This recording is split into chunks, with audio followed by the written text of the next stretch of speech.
Senhor Jesus, Deus abençoe você, Deus abençoe sua família. Papo de Cruz mais uma vez, na tela do seu celular, na tela do seu tablet, do seu computador. Espero que possamos abençoar a sua vida, espero que Deus fale com você através desse Papo de Cruz. Um irmão abençoadíssimo que veio aqui na época da live e voltou hoje, assim, alguém muito especial que eu conheci aqui no Papo de Cruz. Verdade. E assim, é um amigo, um irmão mesmo e um conselheiro também. Verdade, irmão. Eu louvo a Deus pela tua vida. Se no final desse podcast ele te abençoar, mande para alguém. Mas desde já, deixe seu like, se inscreva no canal, que isso ajuda a gente a crescer e levar a mensagem do Evangelho mais longe. Com vocês, Diego Domingues. Fala pessoal, Paz de Cristo. Quero te agradecer, irmão, mais uma vez pelo convite e dizer que eu estou muito feliz de ver tudo da mudança que teve, né? De todo o podcast, o trabalho sério que você está fazendo, das pessoas que você tem convidado. Eu continuo acompanhando e para mim é uma honra estar aqui e vamos embora. Cara, eu sempre que eu tenho oportunidade que alguma coisa me lembra você, eu falo de você pra caramba. E com muito carinho mesmo, com muito respeito e com uma admiração pelo ministério que Deus tem te confiado. E pelo menos para mim, a referência que você tem sido para minha vida como homem de Deus, pelo que eu vejo como pai, como marido e cara, papo demais, de verdade. Glória a Deus pela sua vida, de verdade. Não é rasgando seda não. Amém. Então vamos começar aqui. Pregador, como é que tá a sua vida aí? Como é que tá a sua agenda? Rapaz, eu nesses últimos anos, nos últimos 3 anos eu voltei a pregar mais, né? 2018, 2019 e 2020 foram anos que eu até conversei isso com você nos bastidores na primeira vez. Eu dei uma segurada nas agendas porque eu precisava fazer as minhas filhas, né? Para quem não sabe, eu tenho uma filha de 8 anos e uma de 9 anos, né? A Raquel e a Lívia. Com certeza vocês vão estar assistindo aí. Deus abençoe a vida de vocês, minhas filhas. E eu precisei integrar elas na igreja, né? Fazer elas se ambientalizar, elas participarem. E foi quando eu decidi pregar muito menos, né? Isso foi muito benéfico para minha casa. Só que eu, ao invés de reduzir, eu parei. Fiquei pregando só na minha igreja. E aí, de um determinado tempo, minha esposa chegou para mim e falou: olha, você nasceu para pregar a palavra de Deus. Você precisa só ter equilíbrio. Então volta a pregar. E aí o interessante foi que isso foi em 2021. E aí eu fiz prova com Deus. Falei: meu Deus, eu não vou avisar ninguém. Nunca precisei. Não vou chegar: oi, tudo bom? Pô, voltei a pregar. E aí, cara, foi uma coisa louca, porque foi instantâneo. Eu conversei com ela num dia, nessa mesma semana, as pessoas me mandavam mensagem, falavam: pô, e aí, cara, dá pra pregar tal dia? Dá sim. E tal dia? Pô, dá sim. E aí, de lá pra cá, a gente tem pregado bastante. Deus, ele tem me levado em lugares que eu ainda não tinha ido. Foi interessante também que agora, há poucos dias, eu fui pregar um domingo, aí uma igreja, e acabei de pregar. Deus, pela misericórdia, ele me usou bastante na igreja. E quando eu voltei para o meu lugar, veio um profeta com muita sabedoria, parou do meu lado. Não foi aquele estardalhaço, né? Eu também recebo profecia assim, não tenho problema nenhum, mas ele veio tão sutil, parou do meu lado, falou no meu ouvido. E ele começou a falar, e ele disse assim: a minha obra com você pregando não acabou. Você tem um outro chamado, mas você ainda tem terras que precisa pisar. Você precisa tirar o teu passaporte. E aí, quando ele falou isso, eu comecei a chorar, porque eu vim de uma congregação muito pequena, né? E teve uma irmã, na época, 70 e poucos anos, que essa irmã nos entregou 3 profecias, para mim e para minha esposa. A primeira profecia foi a minha filha. Ela disse: olha, eu vejo você, para minha esposa, né? Eu vejo você grávida. Alguns meses depois que minha filha nasceu, ela procurou nós novamente, me chamou, pediu para eu chamar minha esposa. E ela falou assim: minha irmã, com essa criança que você está na barriga, nos braços, eu vejo uma outra na sua barriga. E vai acontecer daqui a pouco. A minha esposa ficou meio constrangida, não queria, porque a minha mais velha não tinha nem 1 ano ainda. E aí veio a Raquel. E a terceira profecia dela ainda não se cumpriu. E boa parte do não cumprimento dela acho que é minha responsabilidade, porque ela falou que me via, irmã Neuza, que me via pregando com tradutor. E aí passou um tempo, eu fui pregar numa igreja em São João de Meriti e Deus usou uma mulher que aí se tornou nossa amiga também da minha família, que é a Suelen Jackson. Ela entregou uma profecia dizendo para mim: eu não te mandei tirar o passaporte. E aí passou vários anos, eu não tirei. Meu pai era português, minha família era de Portugal. Então, depois dessa profecia agora domingo, que eu preguei, chamei minha esposa e falei: olha, consigo isso, acho que eu vou tirar o passaporte. Ela falou: não, você não. Vamos todos nós tirarmos o passaporte, ou seja, quer desfrutar também da promessa. Mulher sabe, né? Cara, legal demais, mano, legal demais. Assim, como você faz? A Bíblia incentiva que a gente julgue as profecias. Como você julga? Se julga, não sei. Boa pergunta. Então, hoje eu sou responsável na igreja que eu congrego, União Evangélica Pentecostal, Madureira. Essa igreja vai estar completando agora, no mês de abril, 72 anos. Ela é oriunda da Assembleia de Deus de Madureira. E nós já estamos lá congregando há 2 anos e 7 meses. E esse ano, o nosso pastor Ronaldo Mendonça, me procurou e me pediu para ser o responsável do culto de ensino da igreja. É um dos cultos mais importantes da igreja. Então nós temos desenvolvido um trabalho de ensino, de série de mensagens, que não se atrela somente a mim, não se resume somente a mim, mas outros ensinadores também. Inclusive, nesse mês agora, que foi denominado, no dia 8 de março, o Dia Internacional das Mulheres. Então, esse mês, eu coloquei só as irmãs, missionária, diaconisa, enfim, para estar ensinando. O tema do ensino é mulheres virtuosas. Por que eu estou falando isso? Porque eu também já ensinei na nossa igreja sobre profecia. Nós não podemos julgar o profeta, mas podemos julgar a profecia. Só que tem um adentro. O fato de você não julgar o profeta não significa que você não pode pesar a balança a conduta da vida dele. Entendeu? Será que ele é só profeta para outras pessoas? Será que ele tem uma vida transformada, uma vida cristocêntrica? Ou será que ele é um tipo de profeta que só vem para o culto para entregar profecia? Nós passamos, logo que eu cheguei na igreja, comecei a observar, lá tinha um costume, de no final do culto o pastor perguntar: alguém teve visão? Alguém teve revelação? Só que eu acredito muito no seguinte, Marcos: se Deus quer falar, e se Deus tem os seus vasos, só existe um momento que o profeta não pode profetizar, que é o momento da palavra, que é a nova profecia, isso é bíblico.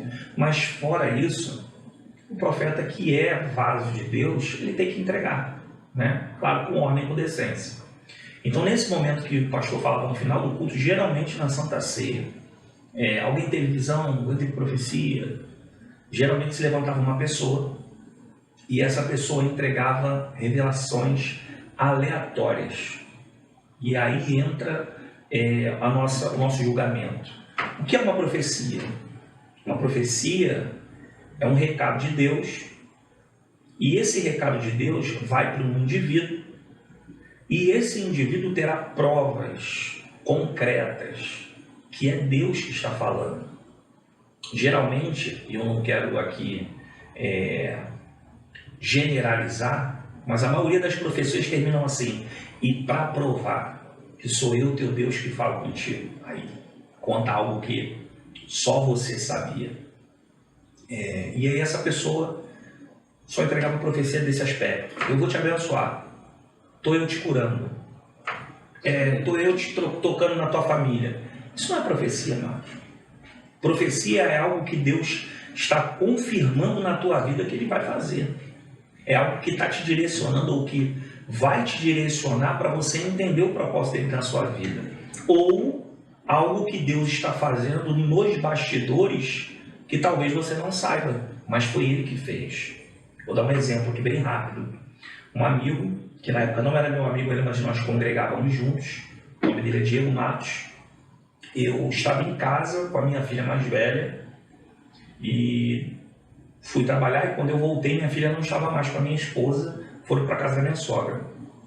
Eu lembro até hoje, era jogo do Fluminense, e o vizinho era Fluminense fanático. Ele tinha porte de arma, deu um tiro para o alto, a munição subiu, Ela desceu, minha casa era de telha, entrou a munição, furou a telha da minha casa, bateu no guarda-roupa e caiu em cima do berço. Eu fiquei desesperado, agradeci a Deus por ela não estar ali, ela deveria estar ali naquele horário, e fui cultuar a Deus, fui agradecer a Deus no culto de jovens.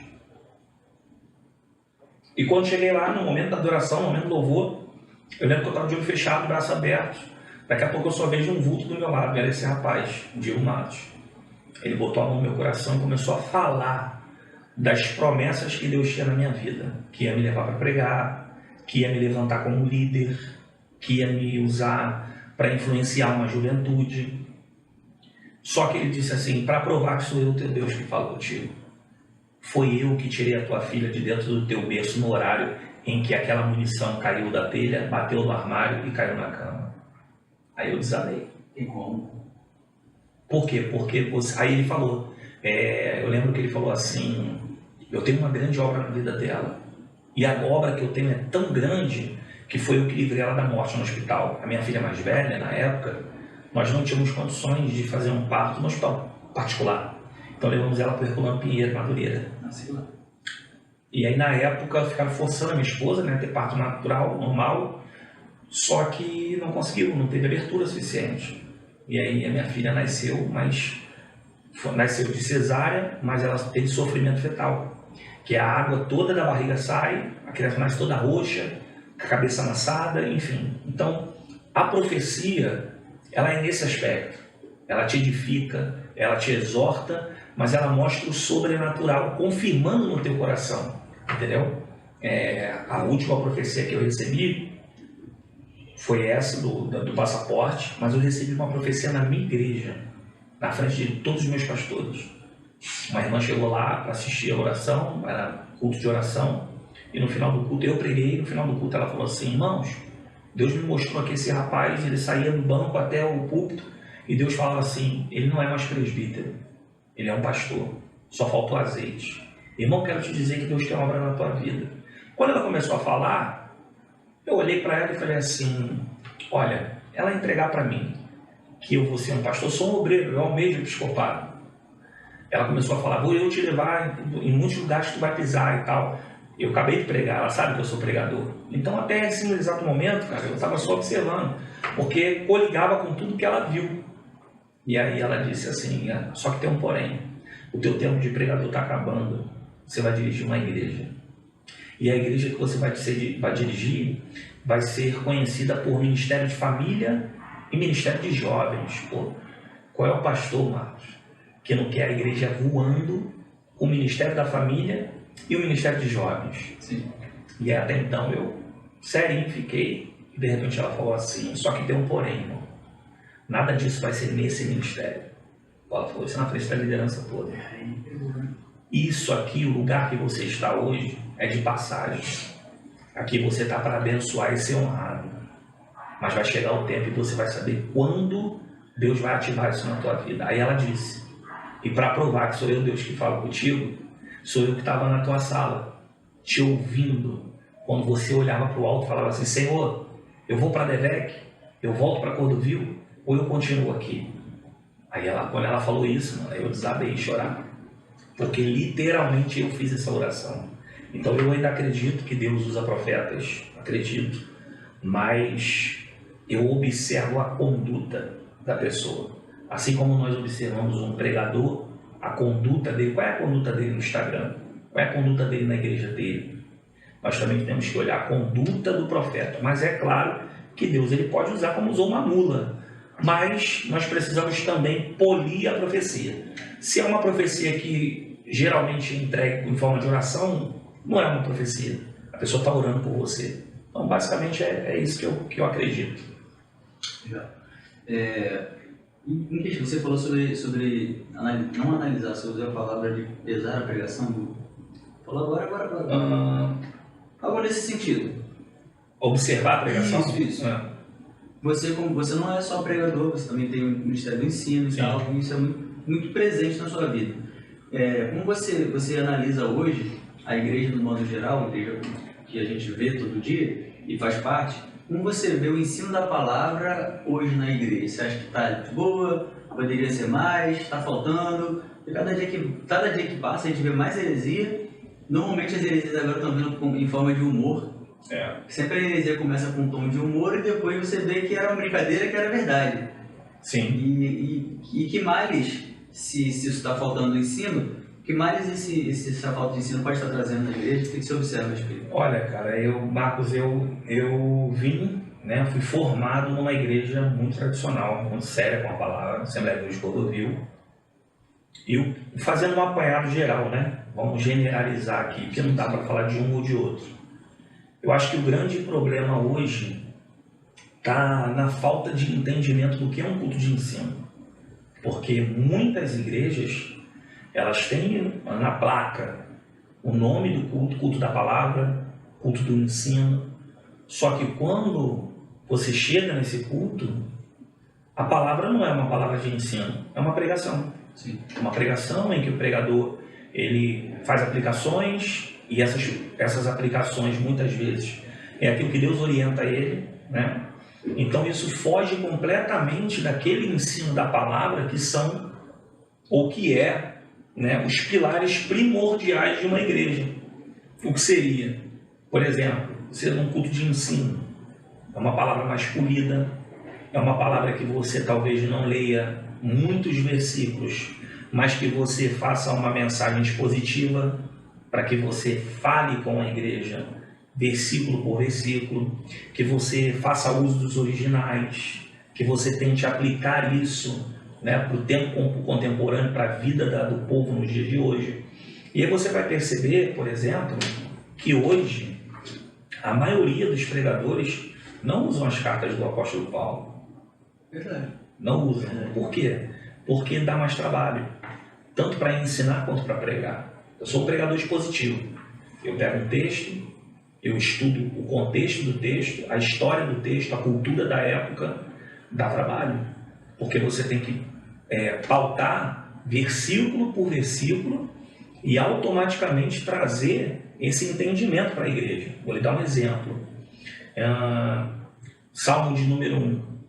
O salmista, ele fala assim, sobre os 3 dons de Deus, né? Ele fala, medita na lei dia e noite. Né? Se você for lá no livro de Josué, no capítulo 1, também Deus fala para Josué, medita na lei dia e noite. Esse medita, eu não vou usar o termo aqui do original, mas esse medita significa suspirar. Quando nós pesquisamos sobre suspirar, parece que suspirar é quando você está nervoso, né? Aquele momento de pregar, né? Falta 3 minutos, está passando a oferta e você já fica com o coração. Ou quando você está fazendo algum exercício. Você fica com o coração, você prepara Fico. Eu fico pela preocupação de passar a mensagem, tá? Eu fico. Bate esse nervosismo até hoje. E até hoje eu tenho a mesma palavra. Todas as vezes que alguém vai orar por mim para pregar, no meu subconsciente eu falo para Deus, Senhor, que eu diminua para que o Senhor cresça e que a Tua palavra produza um resultado para o qual ela está sendo enviada nessa noite. Eu falo isso já há 10 anos. Meu pai sempre faz essa oração. E aí, cara, esse meditar é suspirar. E aí, se você fizer uma pesquisa, você vai entender. Porque o que é suspirar? Aí a gente vai justamente para o corpo. Suspirar, o ser humano, ele suspira 12 vezes por minuto. Por hora. Dá 288 vezes. É por hora ou por minuto, mano? Dá 288 vezes por dia. Você suspira. Vou te dar uma prova. Nem percebe, vou te dar uma prova. Quando teve Covid, as pessoas achavam que tinham contraído Covid porque estavam sentindo falta de ar. Qualquer suspiro já... Não acho que eu vou fazer o exame. Aconteceu com várias pessoas perto de mim. Eu também fui um dos que achei. E o que eu quero dizer com isso? Quando o corpo suspira, é o cérebro dando uma ordem para os pulmões. Para que os pulmões inflem, suspirem e automaticamente injetem esse ar nas veias para o sangue correr para os órgãos ter vida. Então, quando o salmista está falando, medita na palavra de Deus dia e noite, quando Deus está falando com Josué, medita dia e noite na lei, não é para você andar com a Bíblia aberta, atravessando o sinal, mas é para você suspirar a palavra de Deus dentro de você. Você pode estar trabalhando, mas a palavra de Deus está aqui. Você pode estar passando qualquer situação, mas você pode perguntar para você mesmo, caramba, o que a palavra de Deus pode me orientar sobre isso? Então, suspirar é ter a essência da palavra de Deus dentro de você. Então, isso não é do dia para a noite, você tem que pesquisar.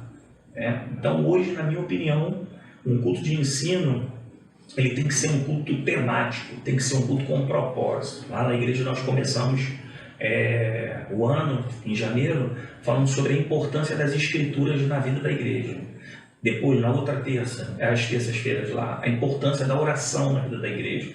Começamos a falar sobre os pilares, né? Por quê? Porque o meu propósito é falar sobre a pessoa do Espírito Santo. Deus me deu uma palestra há pouco tempo, né? Então, para chegar na pessoa do Espírito Santo, eu preciso vir falando sobre os pilares que me fazem ter o Espírito Santo na minha vida, entendeu?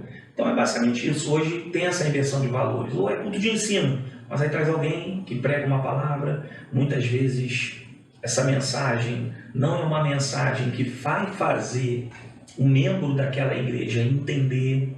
Então até isso o obreiro local ele precisa entender que o fato de você estar pregando ou ensinando na igreja, você tem que ter cuidado, porque se for a sua igreja, você tem noção do que a igreja precisa. Sim. Entendeu? Então aí você faz esse paralelo.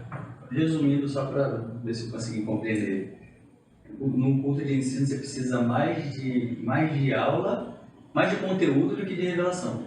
Mais ou menos. Completamente. O culto de ensino é um culto que você vai dar as mãos no mundo espiritual para os membros e vai mostrar o caminho da palavra. Entendeu? O próprio texto por si só vai ser revelado. Entendeu?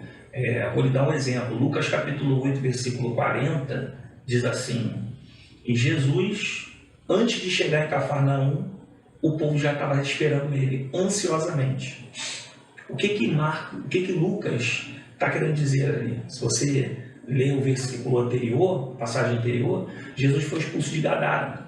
Então o próprio texto está dizendo o seguinte: olha, ele fez o bem em Gadara e por fazer o bem foi expulso por pessoas. Só que em Cafarnaum ele não fez nada, ele nem chegou. Mas já tem pessoas queimando no coração para poder receber. Então o próprio texto muitas vezes vai ser a maior revelação do que uma revelação em que nós entendemos ali. Na cabeça do pregador aqui já pensou numa aplicação de como desenvolver a parada. Você pode aplicar nesse próprio texto o seguinte: olha, você fez o bem e fizeram mal para você, não tem problema. Segue a tua chamada, porque vai chegar um momento que aqueles que você fez bem e te rejeitaram não vão ser mais na tua vida, mas Deus vai te apresentar a pessoa que você não fez nada e já te quer ali. Entendeu? Ciclo de amizades, de alianças, etc. Fala um pouco sobre o Flow. Então. Como nasceu, sim, top. Cara, primeiro tem uma pessoa que você precisa conhecer. É uma menina pregadora da Palavra de Deus. O nome dela é Victoria Neves.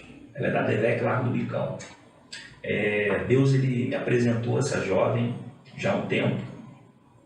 Ela era de uma igreja na Vida da Penha, Marca de Cristo, e foi interessante que ela me convidou para pregar para uma escola de dons. O nome do trabalho era Escola de Dons. O que era essa escola de dons? Toda segunda-feira, se eu não me engano foram 2 meses, toda segunda-feira um convidado vinha falar sobre a pessoa do Espírito Santo. Só que ela detalhou temas para cada um, né? E aí ela começou com esse assunto flow. O que significa flow? Fluir, né? E eu fiquei responsável por falar sobre os avivamentos da história. E aí quando eu cheguei na sala eu fiquei maravilhado, cara. Segunda-feira à noite, outro domingo foi no dia anterior, e a sala lotada de jovens, homens, mulheres mais maduros. E aí quando eu comecei a falar e ensinar, Marcos, eu não estava pregando, ensinando. Eu comecei a sentir a presença de Deus, eles começaram a sentir a presença de Deus. E eu vi verdade nesse trabalho. E aí passou alguns anos e eu já venho criando, né? Eu já tenho algumas palestras que são conhecidas, como a Pais e Filhos, Conferência Pais e Filhos, a Conferência do Carnaval, que eu falo dos bastidores espirituais do Carnaval. E aí quando foi em novembro do ano passado, Deus começou a ministrar no meu coração: você precisa falar da pessoa do Espírito Santo. Você precisa falar mais da questão do Espírito Santo. Por quê, irmãos? Porque hoje no meio pentecostal que nós somos, o Espírito Santo se resumiu a língua estranha. O Espírito Santo se resumiu a uma pomba. O Espírito Santo se resumiu a uma chama. Só que o Espírito Santo é uma pessoa. O Espírito Santo tem sentimentos. O Espírito Santo tem vontades. Porque a própria Bíblia diz no Novo Testamento que ele dá a cada um segundo como ele quer. Só que ele tem vontades, mas ele também tem sentimentos. Então, quando você explica para as pessoas que o Espírito Santo é um ser que tem sentimentos, o relacionamento muda. Porque o que é um relacionamento com alguém? É você agradar também o outro lado, não só ser agradado. E o que o Espírito Santo precisa para ser agradado? Uma vida de santificação, uma vida de separação, uma vida de busca. Então isso constrange a pessoa a criar de fato um relacionamento. E quando esse relacionamento é criado, você vê mudanças expressivas na vida da pessoa que se relaciona. Então, pensando em tudo isso, eu pensei, como eu consigo fazer uma palestra de 1h30, de 1h30, com slides bem explicados, para falar da pessoa do Espírito Santo. E aí foi quando eu conversando com a Vitória, eu falei, Vitória, vou colocar esse nome, Flow, a pessoa do Espírito Santo. E aí foi interessante, cara, que eu também não falei nada para ninguém. E aí um pastor que Deus me apresentou há pouco tempo, vai fazer um ano ainda, o pastor Bruno, ele é pastor da igreja Ministério Laje, em Gianópolis, pastorzão, homem de Deus. E ele me convidou para pregar, eu fui pregar na igreja, fiquei apaixonado pela igreja. E aí um dia ele me chamou e falou, cara, preciso que você me ajude aqui na igreja. Eu falei, como, pastor? Preciso que você traga um ensino aqui. Eu falei, tá bom. Você tem alguma coisa? Eu falei, pastor, eu tenho. Então ele fechou comigo 3 domingos, né? Um domingo por mês. Então ministrei em dezembro, janeiro, fevereiro e março. Dezembro eu ministrei junto com a minha esposa e as minhas filhas, Conferência Pais e Filhos. Ministrei em janeiro a Flow e ministrei em março. Ministrei em fevereiro a Flow e em março eu ministrei uma palestra nova que eu montei, que é Ser Homem à Luz da Bíblia. Falo da masculinidade bíblica. E aí a Flow, cara, quando eu coloquei no telão e comecei a explicar, era um culto de ensino, era uma aula de ensino, só que numa igreja moderna, entendeu? Numa igreja da parede preta, numa igreja que a galera usa gravata. E aí, conforme eu fui ensinando, eu também fui quebrantado. E aí, de repente, no final já da palestra, Deus tomou a casa. E o ensino ficou, o que eu já tinha falado foi suficiente. E eu lembro que as pessoas começaram a chorar, porque elas entenderam de fato os sentimentos do Espírito Santo, as ações dele, a missão dele, o relacionamento nosso com ele. E aí eu lembro que o Espírito Santo me levou até um rapaz, coloquei a mão na cabeça dele, falei, Deus me usou para ele de fato. E passou um tempo, eu fui agora ministrar um culto de casais junto com a minha esposa, e estava ele e a esposa dele lá. E ele veio falar comigo, lembra daquele dia que você colocou a mão na minha cabeça e tal, lá na conferência Flow? Cara, minha vida mudou, porque eu pedi a Deus uma confirmação para congregar ali, e você botou a mão na minha cabeça e falou tudo o que eu precisava ouvir. Aí eu falei para ele, cara, não foi eu que falei, foi o Espírito Santo que a gente estava falando ali. Você sabe o que é? Quase 2 horas você fala só sobre a pessoa do Espírito Santo. É impossível você falar dele com sinceridade para pessoas com o coração quebrantado e ele não se manifestar. Então foi aí que surgiu esse desejo, essa conferência. Alguns pastores já têm feito contato para o 2º semestre. Eu dei uma segurada para os compromissos, até para poder entender de fato o que Deus queria me usar. E agora no 2º semestre a gente está voltando com força total. Inclusive estou pensando em fazer um online, porque tem alguns estados que a galera pede, né, mandar mensagem no direct. Então estou pensando seriamente em fazer online. Cara, eu percebo muito, estava falando isso aqui ontem, gravando com o Fábio, se eu tivesse o prazer de conhecê-lo, Fábio abençoado. Sobre dons, que eu falo sobre maravilhas, sobre milagres, sinais, isso. E ele fala, a gente conversando sobre o evangelismo, eu citei um pouco a importância desses tipos de sinais no momento do evangelismo. Aí citei até um que o Gabriel Cantarino fez, que a perna não cresceu, voltou, tal, enfim. Eu vi esse vídeo. Viu? e tal. Você, como presbítero, como pastor, como pregador e mestre e tal, o que você me diz a respeito das maravilhas, dos sinais, dos milagres? Você acha que falta busca nossa, que falta o interesse nosso, uma busca mais persistente em volta disso? Ou Deus realmente não está a fim de fazer? Ou não sei, o que você acha, cara? Porque eu tenho a impressão de que, assim, cada dia que passa a gente vê um ou outro, mas é muito distante da nossa realidade, e em outros lugares a gente vê muito. Vou dar um exemplo. Pô, tu vai na África, um culto normal, tem gente andando, cavalejado tá andando. Entendeu? Sim. Mas aqui no Brasil, a gente vê pouco. É um ou outro que tem esse ministério, que faz, que busca a respeito disso. O pessoal está mais preocupado com revelação, com roda e tal. Enfim, o que você pensa a respeito disso? Então, Marcos, você já deixou aqui no caminho, meio caminho andado, né? Hoje no Brasil, o povo está atrás de revelação. Está atrás de... A maioria, né, do povo, não posso generalizar nesse aspecto, mas a maioria, grande parte, está presa à revelação. Outra grande parte está presa a costumes judaicos, né? Você vê igrejas aí com cajado, enfim, com vários adentros judaicos que não são necessários. Só que, por que Deus não faz tão visível como Ele já fez muito, principalmente na Bíblia? Primeiro, eu penso que o que falta em nós, eu vou me enquadrar, é fé. Tá? É fé. Segundo, eu vou te dizer que deve partir também da liderança sinceridade. E muitas vezes nós vemos isso nas igrejas neopentecostais, onde o que é evidenciado como um milagre é somente para buscar um outro poder aquisitivo de retorno para a igreja, né? Mas o que eu quero dizer com tudo isso? Eu continuo acreditando. Existem milagres que nós talvez deixemos de enquadrar como milagre. Mas vou te dar um exemplo. Por exemplo, eu dos 13 aos 17 anos e depois dos 21 aos 23 eu fui viciado, dependente químico. Usava chá de cogumelo, redutor de carro, tine, né? Redutor de carro. Hoje, já há alguns anos, se transformou no loló. Mas na minha época, que eu era de menor, eu usava redutor de carro, o que hoje é considerado como tine, né? Usei cola de madeira, e maconha era como se fosse cigarro para mim. Eu fui liberto instantaneamente nas duas vezes.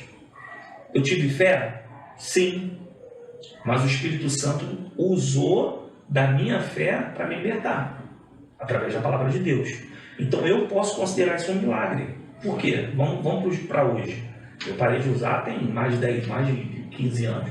Mas hoje, eu conheço um amigo meu pessoal, o Marco. Ele é de Cordovil, congrega na Cidade Alta. Ele era viciado em crack, usava na lata. Então, assim, eu usei drogas que eram já pesadas, mas nada comparado ao crack. E ele usou muito tempo. Poxa, e a libertação dele foi instantânea. Isso é um milagre. Isso é um milagre. Isso é um milagre. Então, muitas vezes a gente não dá valor a milagres como esses, mas nós queremos ver a pessoa andar, a pessoa crescer um braço. Mas, por exemplo, na nossa igreja ela teve uma irmã que o coração dela diminuiu. Ela tinha um problema de coração grande, o coração diminuiu. Isso também é um milagre. Agora, fazendo um apanhado geral, o que eu penso sobre isso? Deus ainda cura, é a vontade dele curar. Quando fazer, como fazer, da maneira que ele vai fazer, não cabe para nós. Se você pegar Marcos capítulo 8, aqueles homens que não têm o nome mencionado, eles levam um cego até Jesus, dentro de Cafarnaum. E quando eles chegam na aldeia, Jesus ele pega o cego e tira o cego de dentro da aldeia e leva para fora da aldeia. E aí fora da aldeia Jesus cura ele. E aí eu fiquei pensando, meu Deus, se tinha alguém que merecia ver esse cara enxergar, eram esses homens. Mas a maneira de Jesus fazer, como Jesus vai fazer e a hora que ele vai fazer, não compete para nós. Só que levar o problema até Jesus é com a gente. Então, assim, eu ainda oro, vou dar um outro exemplo que eu vivi. Um grande amigo, presbítero também, Kleber Ruivo, é o secretário-geral do nosso campo. Ele ligou para uma irmã e avisou a gente no culto de ceia que o filho dele menor, o Heitor, estava internado, não sabiam qual era o problema, algo envolvido com o pulmão e etc, etc. De repente, cara, chegou até a gente, o pastor falou assim: Diego, levanta um clamor. Cara, quando eu peguei o microfone, que eu olhei para a igreja, Marcos, eu vi a igreja, meu irmão, sangue nos olhos, de clamar mesmo para Deus. Irmão, quando a gente começou a clamar, eu ouvi barulho de espada, como se tivesse a guerra no mundo espiritual. E a gente começou a clamar, mas começamos a clamar, irmão. Eu gritei tanto, mas tanto que minha voz acabou. Cara, passou 5 minutos. Esse mesmo obreiro que trouxe o recado, o Kleber mandou mensagem no meu WhatsApp: cara, só para avisar, o Heitor acabou agora de sair de CTI, vai receber alta. Do nada. Então a gente só pode atribuir isso ao quê? Ao nosso Deus. Então hoje, por esse lado, nós precisamos ter esse equilíbrio de tratar milagre também nesses aspectos que eu falei, mas também precisamos ter sinceridade diante de Deus. Uma oração verdadeira, uma comunhão verdadeira, para que o Espírito Santo possa de fato habitar. Se ele não tiver. Você é crente há muito tempo, né? Eu aceitei Jesus em 2003, novembro de 2003. Em novembro de 2004. Isso. Em março de 2005 eu me batizei nas águas. Em quase 2020, 21. Não, pô, vai fazer, estamos em 2024? Vai fazer 20 anos esse ano. Então, nesse período, você deve ter acompanhado também, talvez tenha percebido. A galera mais antiga era muito forte em oração. A igreja orava muito. Não tinha muito o que fazer, eram poucos recursos. E o povo orava muito, era uma realidade. A igreja orava muito. A gente tem hoje que fala das irmãs do coque e tal, que veio dessa linhagem, né? Verdade. Mas por falta de conhecimento de recurso, a palavra era menos conteúdo. Sim. Era mais simples. Isso, mais simples. Sem muita informação. Isso. E o louvor era fraquinho também, era mais harpa, em algumas igrejas cantou cristão, tinha questão de bateria, você não pode, o louvor era fraquinho. Passando para 2000, aí começou a mudar. Tipo, a oração estava lá em cima, já deu uma quedinha, o louvor deu uma melhoradinha ali, diante do trono, os Chile Cavalhais, aquele pessoal todo, e a palavra melhorou pra caramba, que aí vieram os grandes pregadores da época, né? Vilma Santos, Falcão, Marco Feliciano e tal. Gesiel Gomes, eu gostei, né? Impossível não falar. Impossível não lembrar que os 3 ícones de Deus de Abraão, Deus de Isaac e Deus de Jacó. Cara, e aí hoje, com o passar do tempo, o louvor melhorou muito, questão técnica e tal, a palavra melhorou muito, a gente teve muito mais acesso à informação e a oração caiu muito. Num quadro geral, analisando 20 anos atrás, quando você se converteu, e agora a oração caiu demais. Como você consegue enxergar essa queda da oração? Você acha que é uma distração? Que é com certeza uma estratégia diabólica também? Tem todo uma... Como você vê? Então, nós temos, isso é verdade que você está falando, tá? Nós temos lugares hoje muito reconhecidos com o trabalho de orações, né? Tem uma oração, eu acho que é quinta ou sexta-feira, Assembleia de Deus Ponto Chique, pastor Camilo Figueiredo, é muito conhecido. Tem uma oração também em Cordovil, que é às sextas-feiras de manhã, a oração da Shekinah. E também tem uma oração em Cordovil muito conhecida há mais de 20 anos, que é dirigida pela irmã Adriana Damiano, uma excelente pregadora. Acho que eu acredito, né? Foi a melhor professora de escola dominical que eu tive na minha vida. E eu não esperava, porque ela era pregadora. Né? E quando eu ouvi ela ensinando, fiquei maravilhado. Mas enfim, congreguei com ela. Cara, esses trabalhos que eu mencionei aqui, entre muitos outros, são feitos pela galera mais antiga. Porque os jovens, muitos não foram instruídos. Por quê, Marcos? Porque discipular dá trabalho. Vou te dar um exemplo. Uma igreja que tem um ensino muito forte, uma igreja que leva os princípios bíblicos com respeito, é como se fosse uma praia. Se você olhar de cima para a praia, você vai ver muita gente na areia. você vai ver algum número bom na borda da água, na beira da água. Mas você vai ver poucas pessoas mergulhando lá no fundo. Só vai para o fundo quem é discípulo. Só vai para o fundo quem entende o chamado. Entendeu? E hoje você vê esse reflexo na própria igreja. Quando eu me converti, eu lembro que eu precisava me desintoxicar. E a minha sogra, esse ano eu vou fazer 17 anos de casado.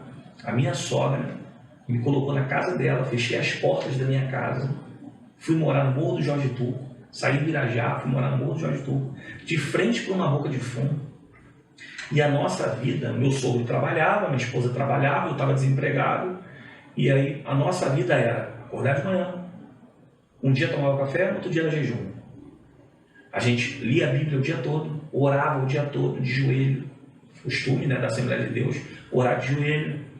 E de sexta para sábado, a nossa vigília era eu, minha esposa, meu sogro e a minha sogra. A gente dividia as oportunidades e orações 3, 4 horas de joelho, ao ponto de eu, novo convertido, eu dormi de joelho. Quantas vezes eu dormi de joelho? Várias vezes. Mas aí hoje, quando você tenta incluir uma oração com a igreja, 30, 40, 50 minutos de joelho, muitos não aguentam. Não é o costume, mas é o propósito. A pessoa não está acostumada. Um joelho ele só aguenta ficar ali dobrado se ele estiver acostumado.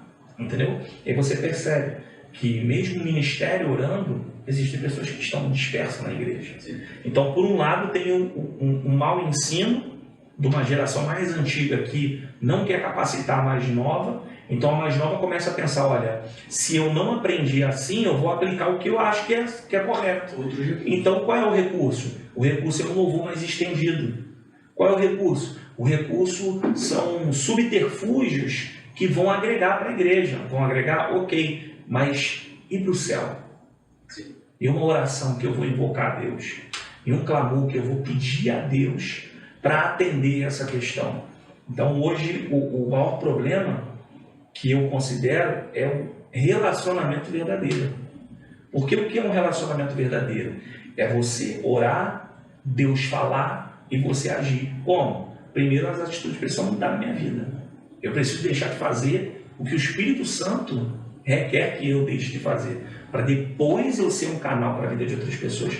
Então a falta de oração promove também pessoas que são, no momento, não deveriam estar exercendo algo que elas exercem, porque por falta de oração não tem um discernimento de espírito, não tem um discernimento. Eu vou te dar um exemplo. Eu vivi uma época em que eu via o pastor muitas vezes falar assim, irmãos, Deus me direcionou fulano de tal, a ir para a igreja tal liderar. Deus me direcionou. Hoje, você vê em alguns lugares, muitas pessoas sendo direcionadas porque tem canudo de faculdade, porque tem um gabarito para isso, ou porque tem um poder aquisitivo, mas a igreja não começou assim. A igreja começou dentro de pelo menos no Brasil, ela começou dentro da casa de uma mulher chamada Celina de Albuquerque, Belém do Pará. Não sabia ler, não sabia escrever, mas abriu a porta da casa dela para Daniel Berg na Vini e foi batizada com o Espírito Santo. Então nós percebemos que hoje nós temos muitos recursos, mas pouca intimidade. Você vê que a galera hoje é muito boa, tem muito conteúdo, tem muita capacidade, só que os escândalos aumentaram. Por quê? Por falta de vigilância, por falta de princípio, por falta de oração. Você, só para finalizar aqui sobre isso, você falou também sobre que nesse período de transição, da época antiga para a época hoje, nós melhoramos como pregadores. Cara, melhoramos, né? Hoje ainda temos o Elcio de Assis, hoje ainda temos o Gesiel Gomes, milhares de outros pregadores, tá? O celeiro, principalmente do Rio de Janeiro, é enorme. Só que se você parar para pensar, 80% das igrejas hoje dão 30 minutos, 20 minutos para o pregador pregar. Sim.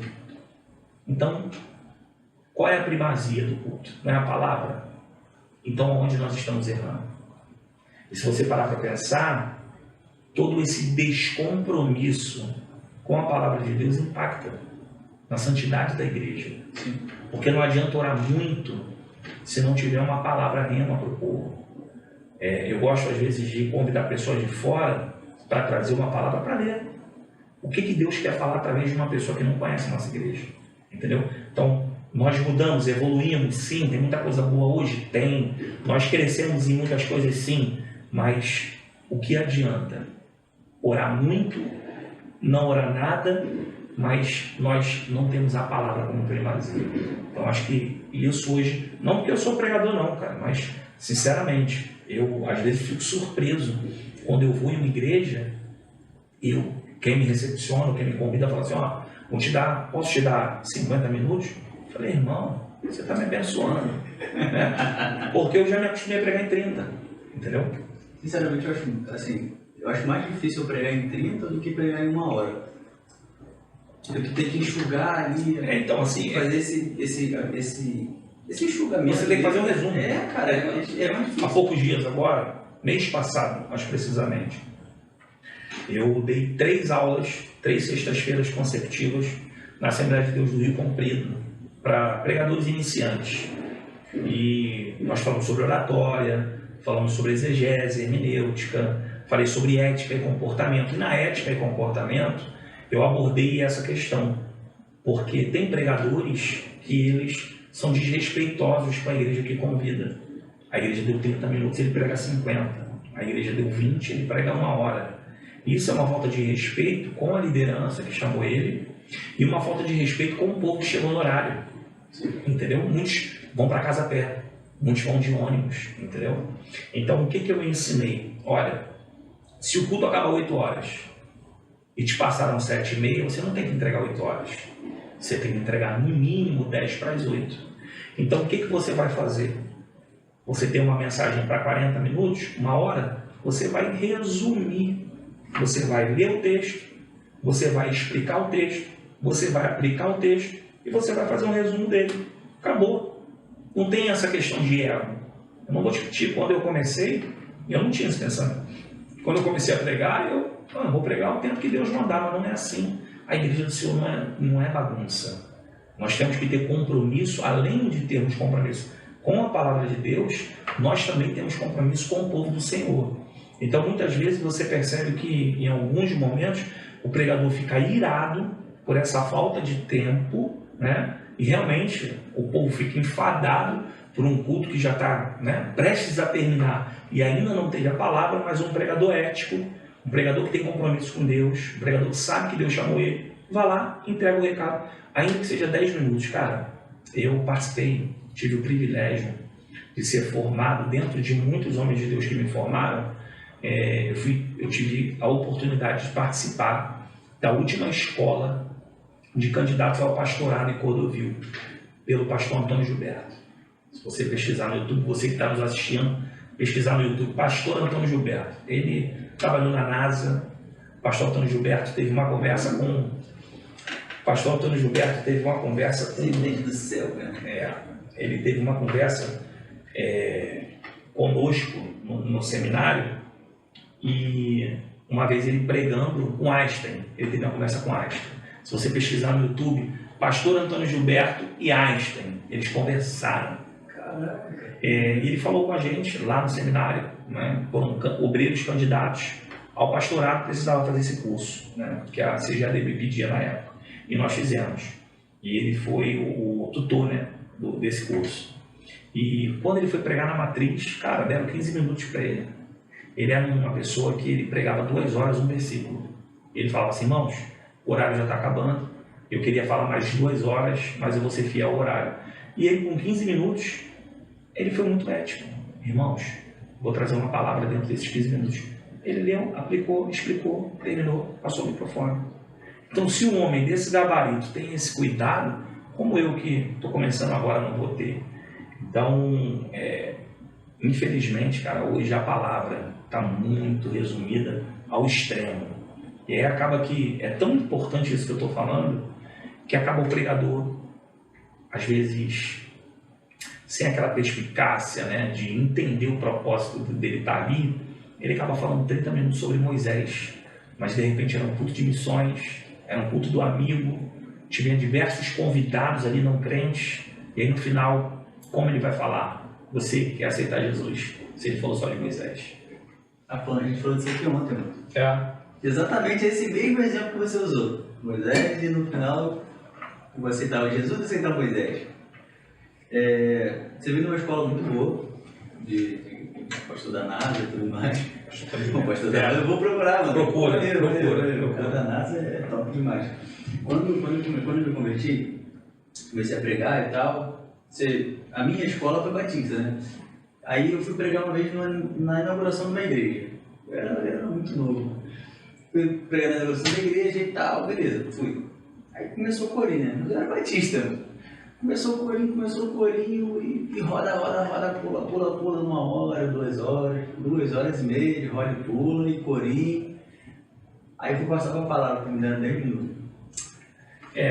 Cara, mano, é bem difícil. Deus que me livre, se eu perdoa.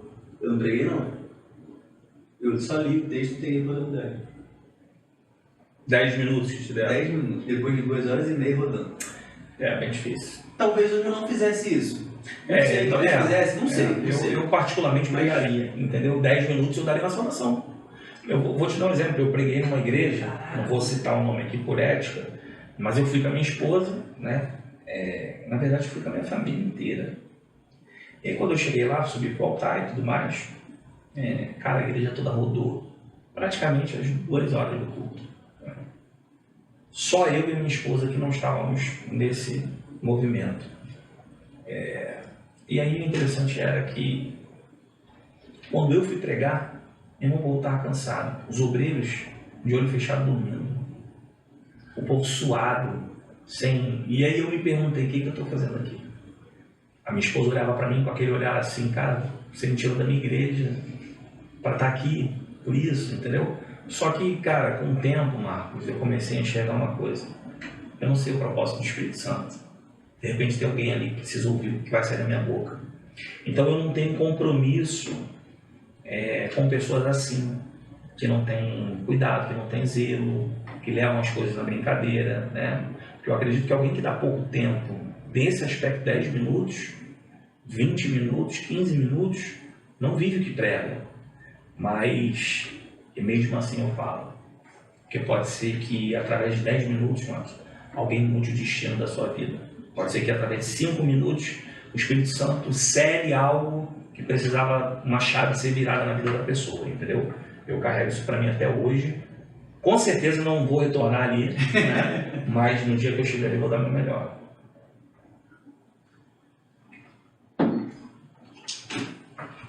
Fala para mim uma perda que te doeu. Rapaz, foram vários. A que mais doeu? O que mais doeu? Sim. Cara, a que mais doeu? Perdi meu irmão, né? Eu tive um irmão eu morri com 17 anos. Eu era 10 anos mais velho que ele, né? O nome dele era Douglas. E ele morreu no ano de 2015. Mais precisamente no carnaval, né? Eu tive uma criação assim, um pouquinho mais difícil que a dele, né? Na época, eu nasci em 87, vou fazer 37 anos. Eu tive fralda de toalha. Eu brincava com madeira em casa, pedra, não tinha brinquedo. Minha mãe me levava uma vez na C&A no ano e fazia crediário várias vezes. Mas eu tive uma boa criação. Tudo que aconteceu na minha vida de aspecto de droga, de farra, de baile funk, tudo isso foi eu que procurei.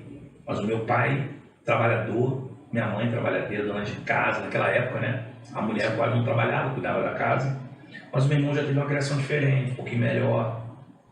Só que o Douglas ele não teve uma oportunidade de ter meu pai muitos anos, porque meu pai morreu muito novo. Meu pai, ele proibia a gente de ir para a igreja, né? É uma história comprida, mas basicamente a minha mãe foi procurar Jesus por minha causa. Eu era a ovelha negra da família, né? Eu era aquele cara que as pessoas olhavam lá no bairro e falavam assim, ó, esse não vai passar dos 18 anos. Eu usava droga, era pichador, subia as paredes pichando. Dei muito trabalho para minha mãe, muito trabalho. A minha mãe começou a pesquisar sobre maconha para descobrir os sintomas que eu tinha, entendeu? Ali no Monte de Irajá, no Monte de Escada de Jacó, ali era um fumódromo. Minha mãe ia lá atrás de mim. Atrás de mim. E aí o meu irmão, meu pai aceitou Jesus, se converteu e morreu, dormindo. Jesus levou ele. Morreu salvo. Né? Então, quando você perde uma pessoa, ente querida, mas ela morreu salva, por mais que você sinta a dor, tem um conforto. O enterro do meu pai teve louvor, teve palavra, teve aceitação de Jesus de algumas pessoas, mas o meu irmão, ele começou a caminhar por um caminho sem volta, que é essa geração de 2000 para cá, que é uma geração assim, alguns, né, são insubmissos, são rebeldes, aqueles rebeldes sem causa, né? A gente mora no asfalto, não tinha porquê, nada. Então meu irmão começou a se envolver em muitas situações difíceis, de eu ter que me meter, de eu ter que conversar com pessoas, de eu ter que tirar ele na favela, de eu ter que falar com policiais para não fazer nada com ele, enfim. E aí eu lembro que ele já estava usando praticamente todo tipo de droga, só não usava crack. Só que ele já não ficava tanto tempo com a minha mãe, sumia 5 dias, 4 dias. Só que o único lugar que minha mãe já não morava mais perto de mim, morava em São João, e o único lugar que ele procurava como refúgio era na minha casa. Ele ia lá todo sujo, tomava banho, comia, dormia, ouvia sermões, né? Como o irmão mais velho. E muitas vezes eu já sabia de tudo, mas ele mentia para mim. E isso não tirava o meu amor por ele, porque eu via eu nele quando eu era mais novo, né? E aí o interessante foi que no ano de 2015, a minha filha mais velha já estava nascida e a mais nova estava na barriga para nascer. E eu liderava jovens nessa época, na congregação de Irajá, no Ministério de Cordovil. E eu lembro que nós fizemos um retiro. E quando ele foi lá em casa, ele foi no domingo de carnaval. E no domingo, que nós íamos para o retiro, ia ficar domingo, segunda e terça. No domingo, eu não sei se foi domingo ou foi sábado, Marcos. Ele falou para mim assim: rapaz, eu queria estar grávida de novo. Eu falei, entra aí. Ele deixou a lata de cerveja do lado de fora, entrou, deu um beijo na minha esposa, deu um beijo na Lívia e deu um beijo na barriga, que era a Raquel, já estava na barriga dela. E eu falei para ele assim: Douglas, você quer ir para o retiro, cara, com a gente? Ele foi criado na igreja, mas não foi criado no evangelho. E aí eu falei para ele: você quer ir com a gente para o retiro? E ele falou assim: não quero não. Eu falei: cara, eu pago para você e tudo mais, já tem muita gente lá, vai ser legal e tal. Não quis ir. E aí fomos para o retiro, né, com aquela preocupação, meu irmão e tal, porque a minha presença, por exemplo, eu sou muito querido no Irajá e também respeitado pela minha mudança de chave da vida, entendeu? A galera mais nova ouve falar de quem eu era e da transformação, e a galera mais velha me respeita pela mudança de vida que eu tive em Cristo. E aí eu lembro que eu fui pregar no retiro e Deus me deu uma mensagem. No meio da mensagem eu falei assim: pessoal, vocês estão preparados? Eu falei para os jovens: vocês estão preparados para chegar pós-carnaval e receber uma notícia ruim? Até então, Marcos, ali eu não achei que era para mim. Falei algo baseado naquilo que o Espírito Santo tinha ministrado no meu coração. Só que aí o líder, eu era vice-líder, o primeiro líder, no outro dia de manhã, prega sobre a morte. Traz um texto, fala sobre a morte e tal. Quando ele começou a falar, eu olhei e falei assim: meu Deus, ele está querendo falar alguma coisa aqui. Resumindo, na terça-feira de manhã, nós nos arrumamos. Quando nós vamos para a van, para ir embora, o motorista da van passa mal. O motorista da van atrasou, passando mal, 30 minutos. Quando nós chegamos no Irajá, o meu primo me ligou e falou assim: Diego, você está onde? Eu falei: cara, estou chegando agora no Irajá, estou vindo de um retiro para a igreja e tal. Ele falou assim: cara, o teu irmão deu entrada no Getúlio Vargas. Ele brigou aqui e foi pro Getúlio, levaram ele para o Getúlio Vargas. Aí eu falei: tem quanto tempo? Ele tem 30 minutos. Então, se o rapaz não passa mal, eu chegaria na hora que ele estaria sendo levado. E o interessante foi que o local onde aconteceu foi próximo à igreja, próximo à minha casa, um lugar que eu frequentava na época. E aí quando eu vou em direção ao lugar, deixo o meu pastor com as minhas filhas e minha esposa, os moradores da rua começam a falar: Diego, fizeram covardia com seu irmão, mata eles. Diego, espancaram teu irmão, eu não sei o quê. Quando eu fui chegando próximo, eu vi a galera que eu nasci e criado, fui nascido e criado.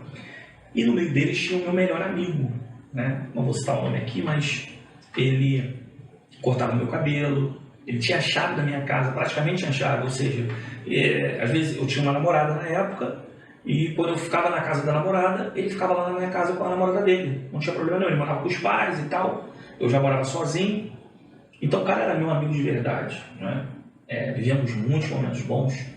Ele me ajudou muito com meu irmão, tá? Mas a gente, na época, usamos droga e depois ele viu a minha conversão. E aí quando eu cheguei no local ele estava. Só que eles estavam drogados há 3 dias, usando droga naquela casa.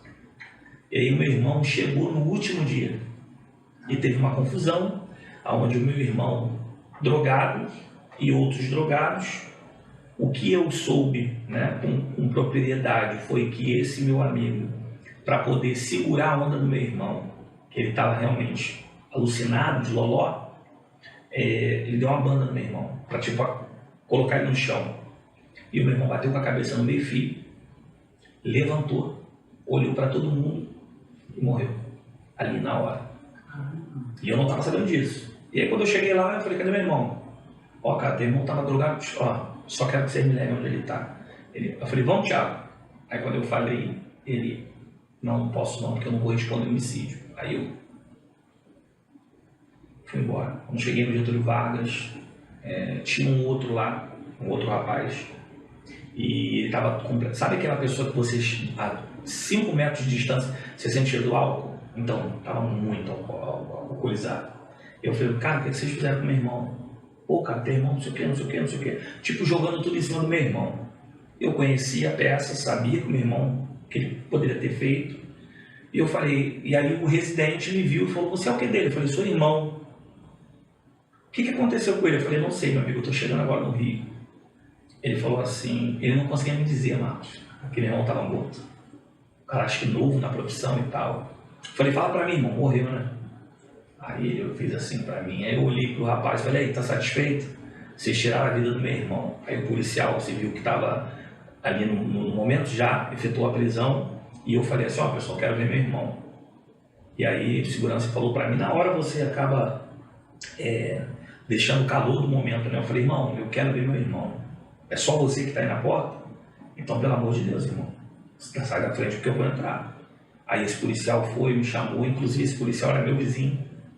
Me chamou, me colocou lá dentro. Quando eu cheguei, meu irmão já estava no saco preto. Eu abri o saco todinho, olhei a roupa dele que estava do lado, vi cigarro, dinheiro, enfim. Só que meu irmão estava com o corpo ainda quente. E eu comecei a olhar do alto da cabeça, plantando os pés, e não via nada. E eu fui usuário de drogas. Eu botei o dedo no nariz, cheirei a boca, só senti um pouco de loló e álcool. Só que falaram pra mim, ali no residente, que foi overdose. E eu pensando comigo, antes de ver meu irmão: cara, não é possível que ele deve ser mole. Sempre orientei ele, sempre conversei com ele e tudo mais.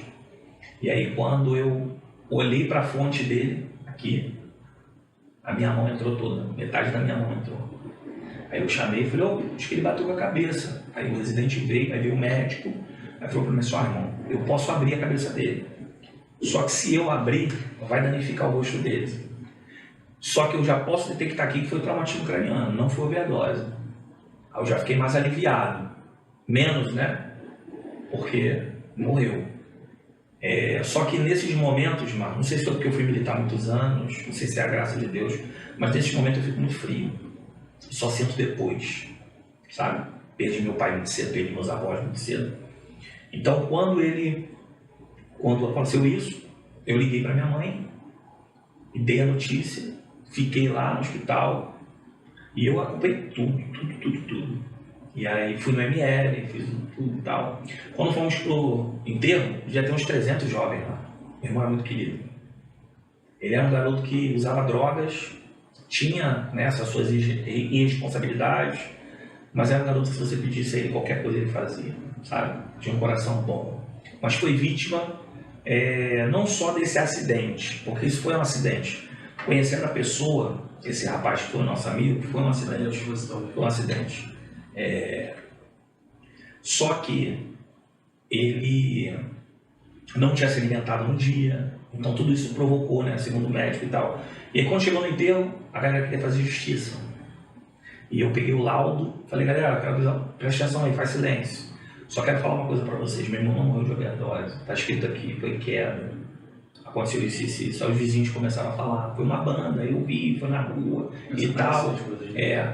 E eu falei, ó, só quero falar uma coisa pra vocês, não quero que vocês façam mal a ninguém, não, porque vocês não vão trazer o meu irmão de volta.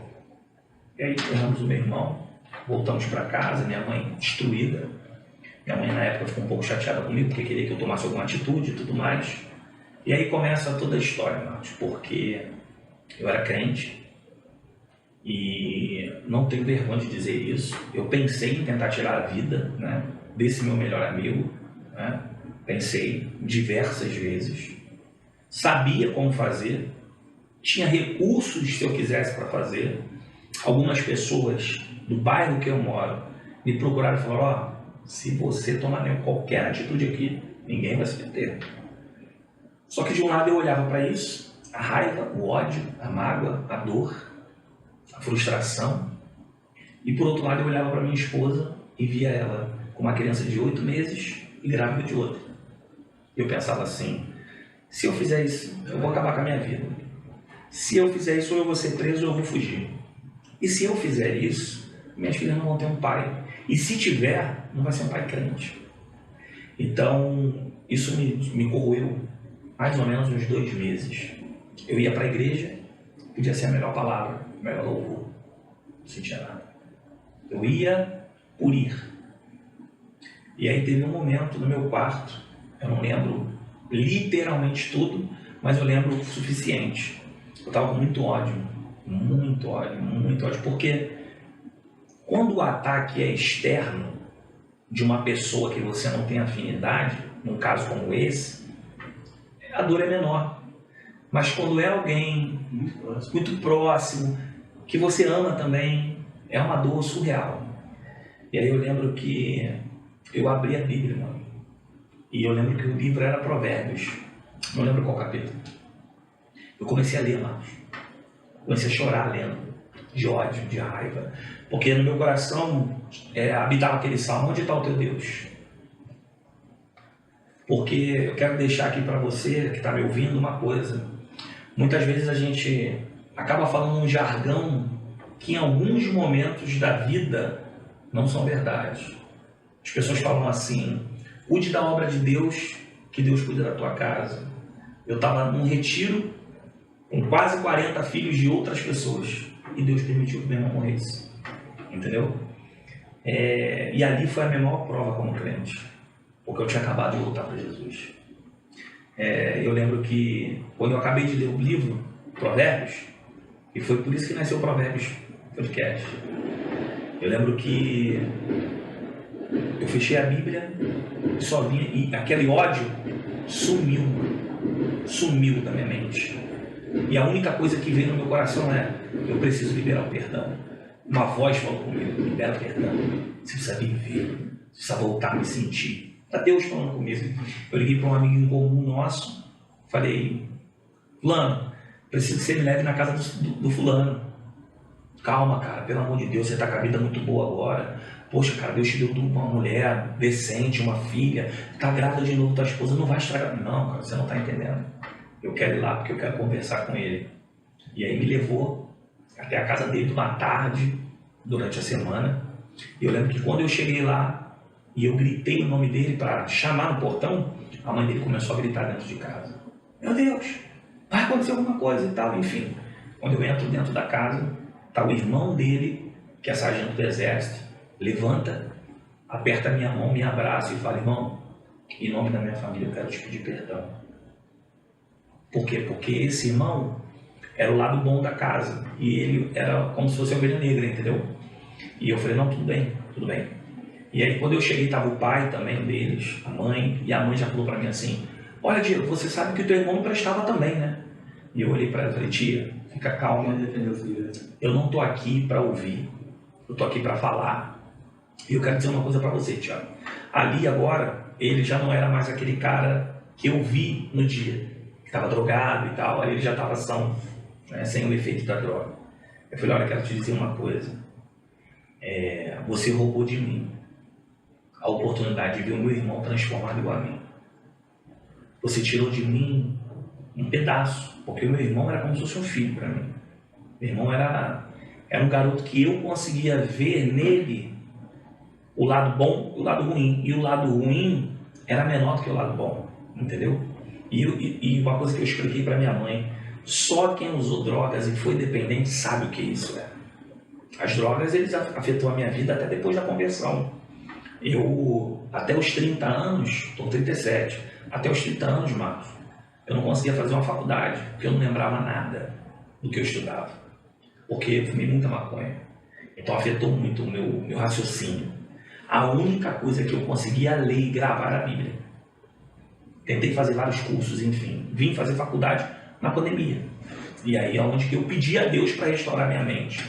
Mas aí eu na casa dele eu falei, olha, só quero te dizer uma coisa. Nessa brincadeira de vocês, quem perdeu fui eu. Porque eu perdi meu irmão. Eu não vou conseguir ver ele de novo. Só que eu perdi você também. Você é meu irmão para mim. Como eu vou apresentar você a minhas filhas? Ó, aqui está o tio fulano, que tirou a vida do teu tio Douglas. Então vou te pedir uma coisa. Se você estiver do lado da calçada, e eu estiver do mesmo, eu vou atravessar. Na época, meu coração pesado, mas eu quero te falar uma outra coisa também. Se você não entregar a tua vida para Jesus, você vai para o inferno. Porque o sangue do meu irmão está sobre as tuas mãos. Um dia Deus procurou Abel e Caim disse, onde está o teu irmão Abel? Caim disse para Deus, eu sou guardador dele, sou segurança dele. E Deus disse para Caim, não, mas o sangue dele me clama. Se você aceitar Jesus, Deus vai te perdoar. Agora, se você não aceitar, Deus vai te condenar. Agora, eu quero te liberar o perdão. Eu te perdoo. Eu nunca vou fazer nada. Ninguém da onde a gente mora vai fazer. Eu não vou movimentar processo, não vou fazer nada contra a tua vida. Mas a nossa amizade, infelizmente, não vai poder ter mais. Os anos passaram, né? Foi 2015, estamos em 2024, vai fazer 10 anos, né? Só que isso impactou a região de onde